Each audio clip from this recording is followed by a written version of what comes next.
자신을 바꾸는 챌린지 100의 지속 가능한 습관 만들기에 대한 이야기입니다. 지속 가능한 습관을 만드는 것은 개인의 성장과 삶의 질을 향상시키는 데 중요한 역할을 합니다. 그러나 많은 사람들이 새로운 습관을 시작할 때 큰 의욕을 가지고 출발하지만 시간이 지나면서 점차 동력을 잃고 결국 포기하는 경우가 많습니다. 이러한 문제를 해결하기 위해서는 단순히 의지에 의존하기보다는 체계적이고 현실적인 접근 방식이 필요합니다. 습관 형성 과정에서 중요한 것은 작은 변화부터 시작하고 이를 꾸준히 반복하며 주변 환경을 효과적으로 활용하는 것입니다. 이렇게 하면 새로운 행동이 자연스럽게 일상의 일부로 자리 잡을 수 있습니다. 습관을 지속 가능하게 만들기 위해서는 먼저 구체적이고 실행 가능한 목표를 설정해야 합니다.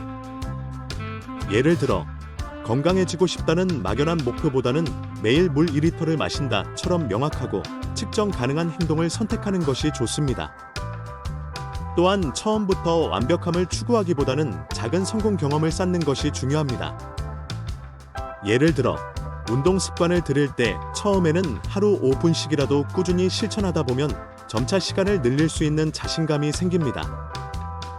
이 과정에서 중요한 것은 자신의 한계를 이해하고 부담을 줄이는 것입니다.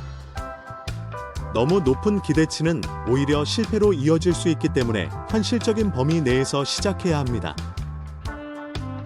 그러나 지속 가능한 습관을 만드는 과정에는 여러 도전 과제가 따릅니다.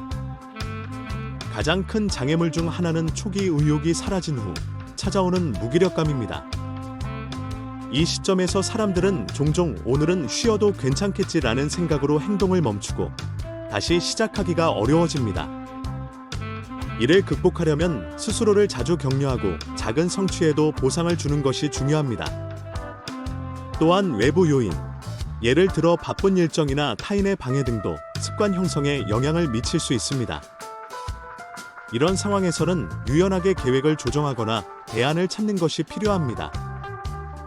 예를 들어 아침 시간이 부족하다면 저녁 시간을 활용하거나 짧은 시간 동안 할 수 있는 간단한 활동을 선택할 수 있습니다. 마지막으로 습관이 장기적으로 유지되려면 이를 지원하는 환경을 조성하는 것이 필수적입니다. 주변 사람들과의 관계, 사용하는 도구, 일상적인 공간 등이 모두 습관 형성에 영향을 미칩니다. 예를 들어 건강한 식습관을 들이기 위해 집에 건강한 재료를 준비하거나 운동 습관을 만들기 위해 운동 파트너를 구하는 등의 방법이 효과적입니다.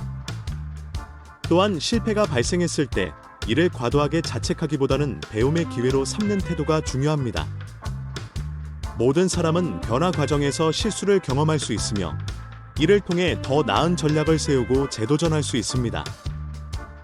결국 지속 가능한 습관은 자기 인식, 작은 성공의 누적, 그리고 적절한 환경 조성이라는 세 가지 요소가 조화를 이루었을 때 만들어질 수 있습니다. 감사합니다. 인생은 희망입니다.